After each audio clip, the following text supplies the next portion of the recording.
శ్రీమాత్రే నమః. అందరికీ నమస్కారం. వైశాఖ పురాణం 6వ అధ్యాయం గురించి ఇప్పుడు మనం తెలుసుకుందాం. ఓం నమో నారాయణాయ. ఓ నారద మహర్షి, మీరు వైశాఖ మాస విశిష్టతను చాలా చక్కగా వివరించారు. నాకు ఇంకా మరింతగా విశిష్టతను తెలుసుకోవాలని ఉంది.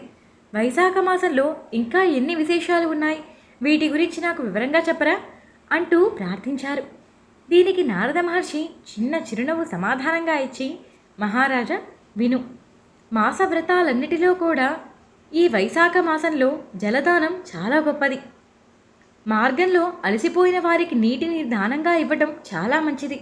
ఇలా దానంగా ఇవ్వని వారు పశువులుగా పక్షులుగా జన్మించాల్సి వస్తుంది.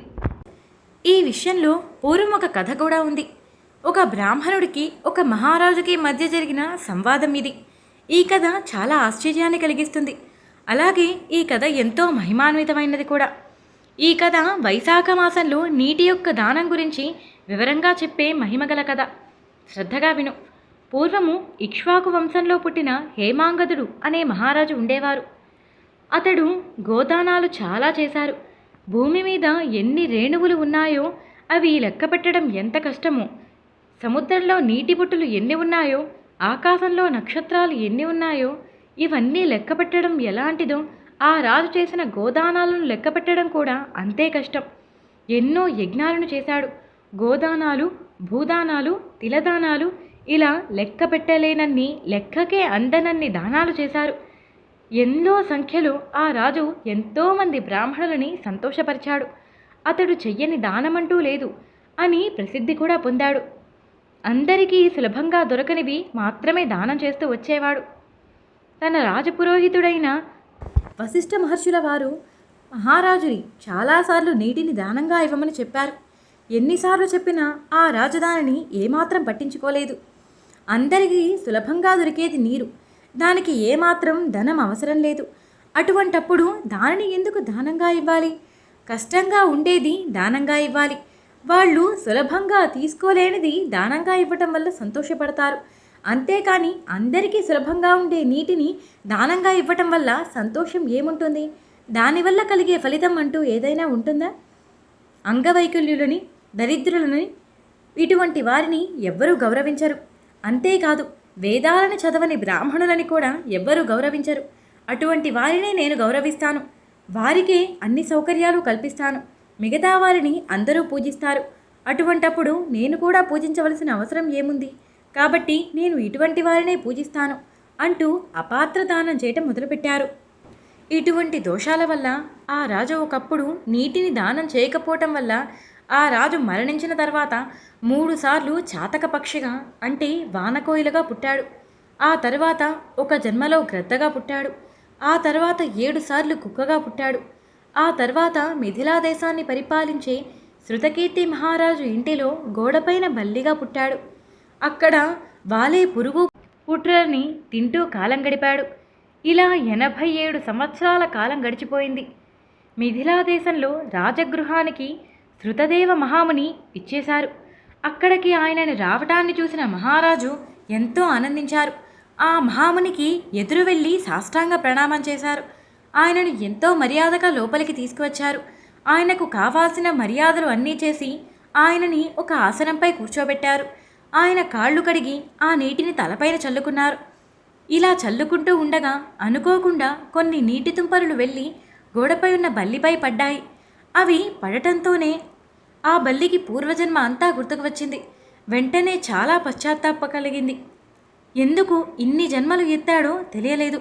అతనికి ఎందుకు ఇంత బాధ కలిగిందో, అతడు చేసిన తప్పేంటో అర్థం కాలేదు. వెంటనే నన్ను రక్షించండి, నన్ను రక్షించండి అని మానవ గొంతుతో ఆ మునితో ప్రార్థించటం మొదలుపెట్టాడు. ఆ ముని ఆ బల్లి మాటలు విని ఒక్క క్షణం ఆశ్చర్యపోయారు. ఓ బల్లి, నువ్వెందుకు ఇంత బాధపడుతున్నావు? నీ ఇంత బాధపడటానికి కారణం ఏంటి? నువ్వు ఏ తప్పు చేశావు? నువ్వు దేవజాతిలో పుట్టినవాడివా, రాజువా, లేక బ్రాహ్మణుడివా? ఎందుకు ఇంత బాధపడుతున్నావు? నువ్వు భయపడకుండా నీ బాధని నాతో చెప్పు, నేను దానికి నివారణ చెప్తాను అంటూ ఓదార్చారు.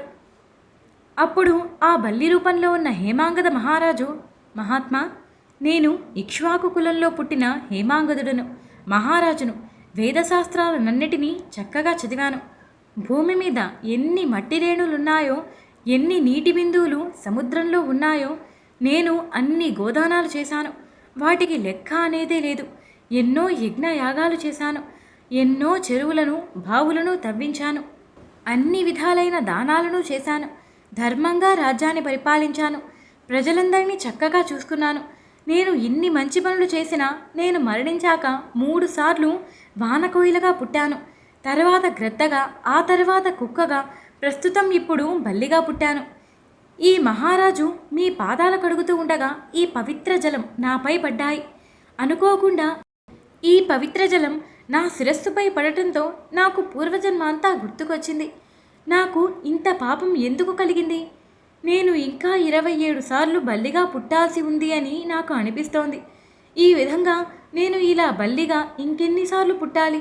దయచేసి నా పాపానికి ప్రాయశ్చిత్తం ఏదైనా ఉంటే చెప్పండి అంటూ ఎంతో బాధగా ప్రార్థించారు.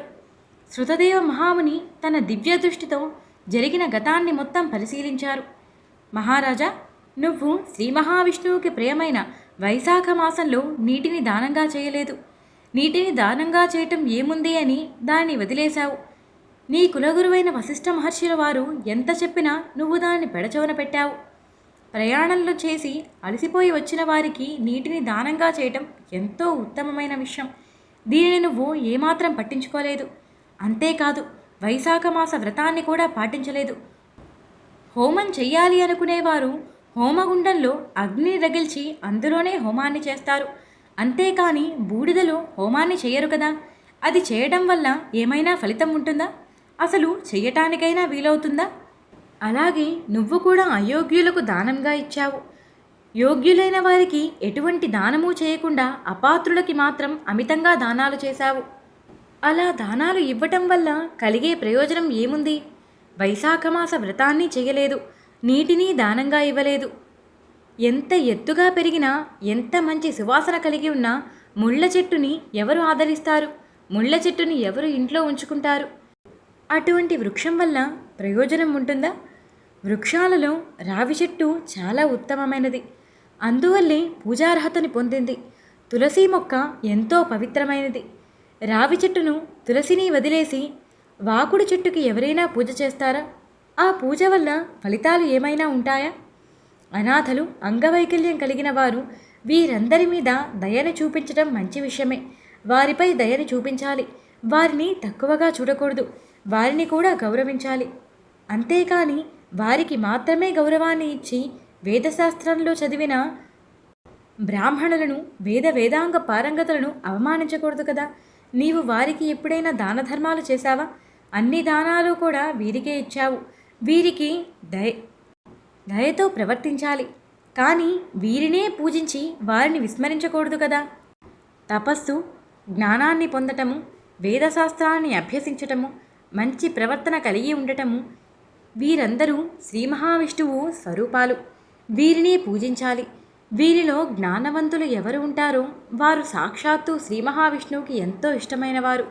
వీరిని పూజిస్తే తననే పూజించినట్టుగా ఆ శ్రీహరి భావిస్తారు. మనకి వరాలని కురిపిస్తారు. జ్ఞానాన్ని సంపాదించాలంటే అందరూ కూడా జ్ఞానవంతుల దరి చేరాలి. ఈ మాట వాస్తవం కదా.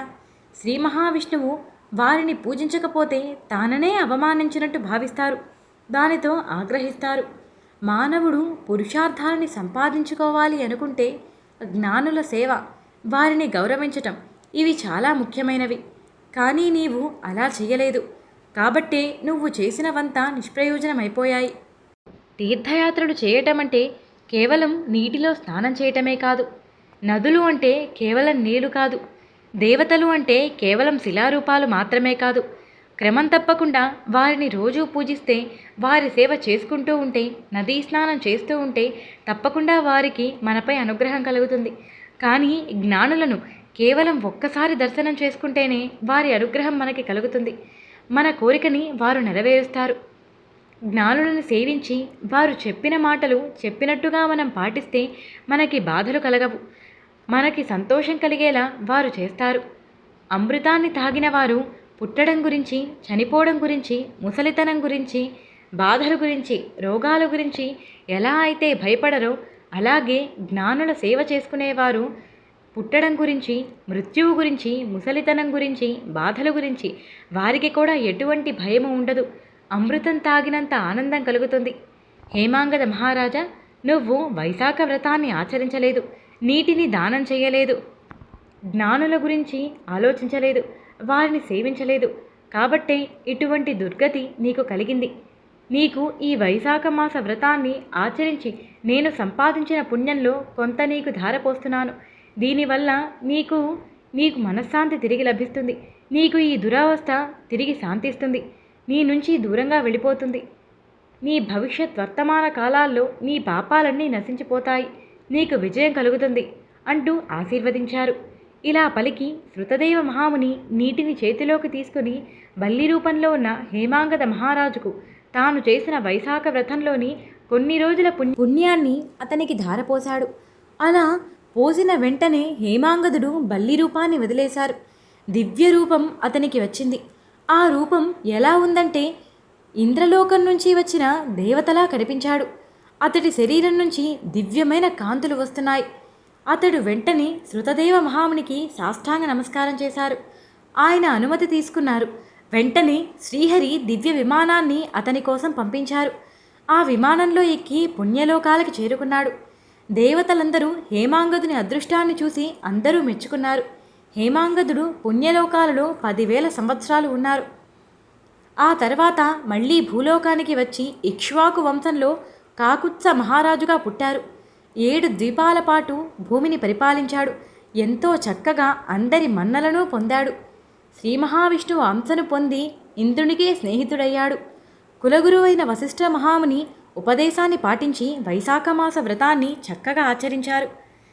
అందులోని దాన ధర్మాలన్నిటినీ చక్కగా భక్తి శ్రద్ధలతో భక్తిపూర్వకంగా నిర్వర్తించారు.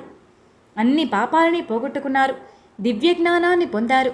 శ్రీ మహావిష్ణువు సాయుధ్యాన్ని పొందారు. అందరూ కూడా ఈ వైశాఖమాస వ్రతం తప్పకుండా చేయాలి. ఈ వైశాఖ వ్రతము సర్వపాపహరము, అనంత పుణ్యప్రదము. ప్రతి మానవుడు వైశాఖ వ్రతాన్ని దాన ధర్మాలను పాటించి శ్రీమన్నారాయణుడి అనుగ్రహాన్ని పొందాలి. ఇది తప్పనిసరి అని అంబరీష మహారాజుకు వైశాఖ మాస వ్రత విశిష్టతను గురించి వివరించారు నారద మహర్షుల వారు. ఇక్కడితో వైశాఖ పురాణం 6వ అధ్యాయం సంపూర్ణం. 7వ అధ్యాయంతో మళ్ళీ కలుసుకుందాం.